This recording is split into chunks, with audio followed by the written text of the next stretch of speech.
Vape Noir is on the run, hunted by a pack of crazed scrapbots. The smell of ozone hits our nostrils as we break line of sight, narrowly avoiding a fusillade of las blasts. But there's no time to relax. The melee bots will be on us soon. We spot a hatch, leading underground to God only knows where. But it's a better option than a brutal robotic death. Pitch black, but we have a flashlight. It looks like we're in an old subway tunnel. As we creep forward, Vape notices mines. There are tripwires too. This place is trapped to the gills. Whoever lives down here doesn't want visitors.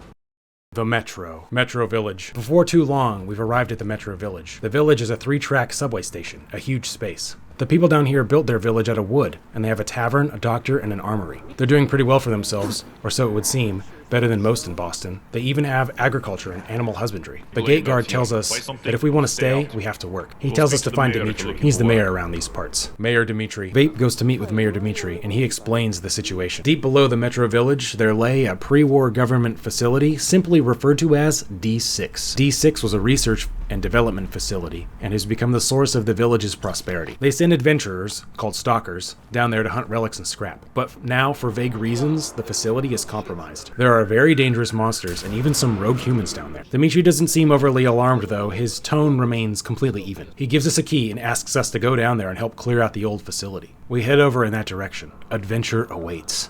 Metro people. Adjacent to the sealed entrance to the D6 facility, Sergei the Armorer is selling that old Metro workhorse, the Bastard Gun. Bastard Guns are auto rifles chambered in 5mm. Great fire rate and ammo capacity make them very well suited for the tunnels and corridors of the Metro. Vape plans to find one on a dead stalker.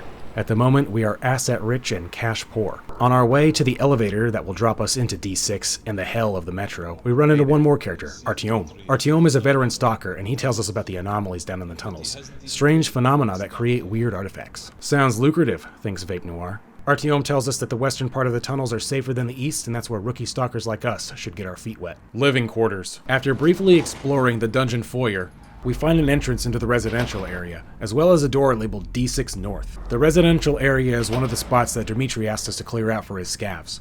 We head in. It looks like there's a Vault-Tec style facility down here. Dimitri said that this was a research facility. This must be where the researchers lived. And these must be the researchers. The complex is full of ghoul-like critters called zombified.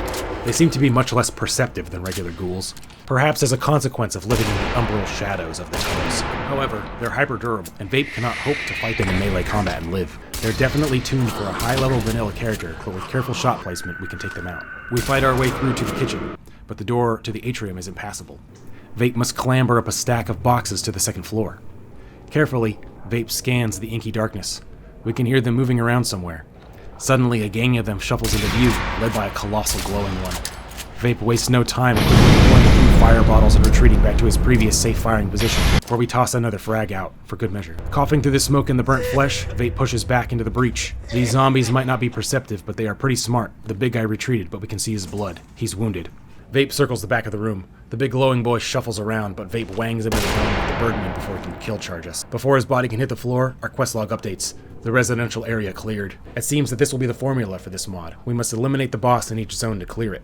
In the Overseer's office, we find some decent loot, but more interestingly, a door with no way to unlock it, at least from this side. It seems that this dungeon will have a greater degree of interconnectivity than expected. There's nothing else for us to do here for now, though, so we go back through to the tunnels. The tunnels. We passed through some abandoned fortifications headed west out of the foyer. After what we saw on the way in, Vape is being very mindful about traps and mines. Further down the tunnel, we spot a pack of pseudo-dogs. Like many creatures that evolve in pitch darkness, these dogs have some sort of bioluminescence. They're highly aggressive, but 3 fragmites is enough to take care of the whole pack. Further down into the tunnel, we encounter a bandit camp. They're a pretty smart bunch, set up behind a very long corridor, a fatal funnel full of can chimes. Our best shot is to use the tunnel to our advantage by working the far corner. We sneak up and drop a mine before retreating back to the entrance, just in time to take a shot to our back plate. We put down another mine on our side in case they push us. Vape is packing a scoped rifle and the bandits have bastard guns. They make it pretty clear who has fire superiority. We turkey peek the corner, but it's too dark. We're firing at muzzle flashes. Audio clues indicate that we've gotten a few now, but the bandits are taunting us.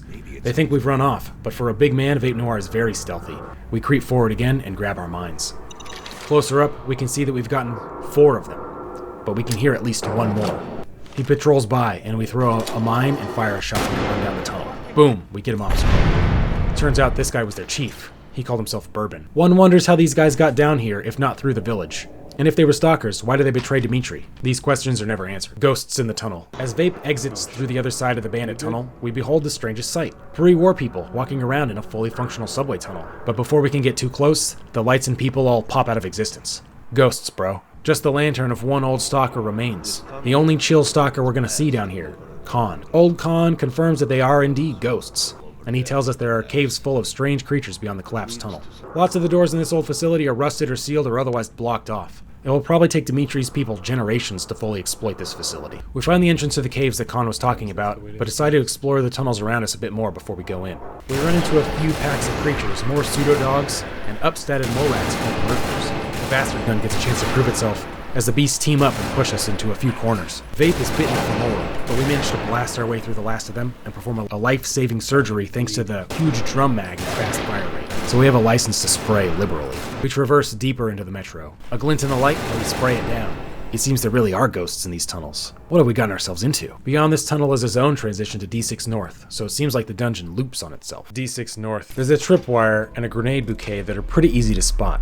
A good reminder to stay vigilant for traps. Further up, we hear a few bandits. It's too dark to start shooting, so we light the tunnel up with a Molotov, which burns at least one of them to death. The other one is taunting us, but Vape casually searches the pockets of a dead stalker. We'll wait for this fucker to make a mistake. He must see our light. He sticks his face around the wrong corner and gives a short burst to the brain box. The bandits were camped out near an anomaly called a burner. Anything trying to pass through is flash fried. Deeper into these tunnels, there are a lot of makeshift camps. Some of them look ancient. We pass by a pre-war APC. How did they get this down here? Vape has no time to think about it. A single zombify distracts us from the burning range. Fighting our way through, we find ourselves on the other side of the burner. The tunnel terminates at another station, and we find a door labeled Storage Area, another one of Dimitri's targets. Storage Area. The security checkpoint here is abandoned, as is the office. Clerical work is about as frightening as anything else down here. The main room in this part of the facility is a huge warehouse with a high ceiling. It's occupied by a pack of Nosalis, big beefy hound beasts. The frag mine bastard gun wombo combo continues to dominate the darkness of the universe. We enter the warehouse and get a proper look around, only to be greeted by a super mutant somewhere in the darkness. Vape reconnoiters by grenade, causing some sympathetic detonation. The light is just enough to catch sight of a Nosalis charging out of the darkness. Super mutants can see in the dark, and a lot of them are damn good shots. Vape repositions into the office and takes a more covered route. More beasts, and we find a door. The super mutant is holding an angle on the door, and he has a 50 cal minigun. Though Vape tries several approaches, all of them result in death. There must be a way to lure him out or bamboozle him. Much knowledge has been gained fighting down in these sunless tunnels, and much treasure as well. A brief deliberation, and it is decided to return to the village and re-outfit. Tactical retreat. We head back into the tunnels, but it's easy to get lost down here. More super mutants up ahead. These ones are lightly armed, but easily zoink us. We lure them one at a time into some mines. Riveting mine gameplay like this is the new meta down here in the tunnels. The super mutants had a cooking fire going, and we have a lot of meat from all the critters down here. After our break, we head further in, and hear another group of mutants moving around. Bottle cap mines have been successful so far, so we plant one and jangle some can chimes. It takes a bit, but pretty soon a whole fire features. A quick burst pissed them off, and Vape then ducks just in time to avoid the shrap from the mine. We peek again to throw another mine, which kills the other two mutants. Vape scabs the mutant camp. These mutants were hard up for supplies, and there's no indication of what they were doing down here. Finally, we find ourselves back in the main tunnel, but there's some sort of anomaly blocking the path. We decide to backtrack the slow, long way all the way back through the ghost station and bandit camp, and eventually back to the elevator up to the metro village. We have a drink with Sergei off screen to celebrate our survival, and woozily converse with that doctor, Alexander. He explains that he treats the stalkers from D6, but some of them have lost their minds down there, and he can't do much for them. The metro village is so large that Vape gets lost looking for the tunnel to the surface. But eventually we find it. The guard that greeted us when we first arrived is stationed out here now. Since we disabled all the traps on the way in, it's pretty easy and quick to get out. Surface gear shuffle. We have to be careful about all the rust levels and scrap bots that are hanging around in this area. Stealthily fast traveling to our fob at Red Rocket, we empty our bags and tinker a few weapons before deciding on a new loadout. We need something to take out the minigun mutant in particular. The new tunnel gun ends up being a snail mag fed auto pipe rifle with bayonet and poison rounds, rechambered in 5mm to take advantage of the stockpiles down in the metro. It's a straight upgrade to the bastard gun, but with less than half the mag and 50 rounds. After sorting our inventory out, we head back to the metro entrance, into the deep tunnels. Vape wastes no time in the village. We head straight for D6 North, using the door to head east into the dungeon. We can't let our new gun let us get complacent. These tunnels are fresh. Traversing through an old train car, we find the entrance to the science lab. It will await for another time. Suddenly, we are assaulted by two more ghosts. Down the tunnel a ways, Vape notices something big and bioluminescent lumbering around.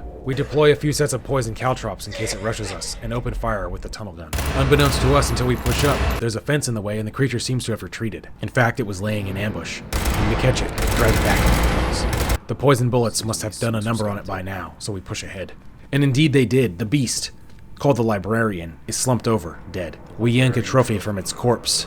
Perhaps Dimitri will want this. We push through some sort of time dilation anomaly. It doesn't seem to have any ill effect if you move quickly. And it appears that we are now in the super mutant camp we cleared before. It's not too long before we find our way back to the storage area. We're going to try to poison down the minigun mutant. Our mine remains unexploded, so we know he's still in there. We're able to find his silhouette in the darkness and let off the burst. Vape twists around the corner just in time to avoid a blast from his mouth. We use the Pip-Boy to locate him. The second burst eliminates the mutant. Huzzah! He had a legendary leg. The mutant was guarding an entrance into the caves. And we resolved to clear the caves from this point and then raid the science lab last. The caves. It looks like some creatures have been tunneling into the caves, possibly the super mutants. We'll have to jump down into a hole, into what hopefully isn't a pool full of blood to proceed. Vape remembers seeing another entrance into the cave, so it's probably safe enough. We jump in. There's all kinds of old excavation down here, maybe a part of the facility they couldn't finish before the war, and it's definitely pretty spooky down here. We encounter a burner and have to climb over the most piss-soaked couch in existence to proceed. There's tons of fungi and egg clutches. The smell in here is hitting us through the gas mask. We need to watch our step. A beast shuffles around the corner and mind blasts us. Shit. We stumble back, firing from the hip. Keeping ourselves staggering left and right, we are able to avoid its shockwaves. A few more bursts put it down. We identify it as a bloodsucker, and all these eggs must be bloodsucker eggs. These things are cunning too. They try to sneak up on us when we are distracted with another. And they're tough, requiring sustained fire to kill. We take to using our hatchet for the babies. We may need our ammo. It seems prudent to mind the path behind us, and it pays off almost as soon as we do it. We catch one trying to sneak up on us with a frag mine. Another one tries to ambush us, but we run and gun it. Too close for comfort though, we're rattled. We recon by fire the next hallway, trying the frag mine wombo combo and keeping our eyes on the ceiling and our back. We creep forward, tag one, and run back, mining a side corridor in the process. Micro-terrain appreciation is at an all-time high. The bloodsucker's mind blast can melt Vape's brain or break his limbs in And I'm one dead. hit. After chopping up some more hatchlings, we find some more man-made structure. Much more disturbing even than the bloodsuckers, we find some sort of odd religious arrangement of human skeletons. They are all delivering a Nazi salute. Further back, there's a ritual setup with still-lit candles, and we're attacked by another ghost.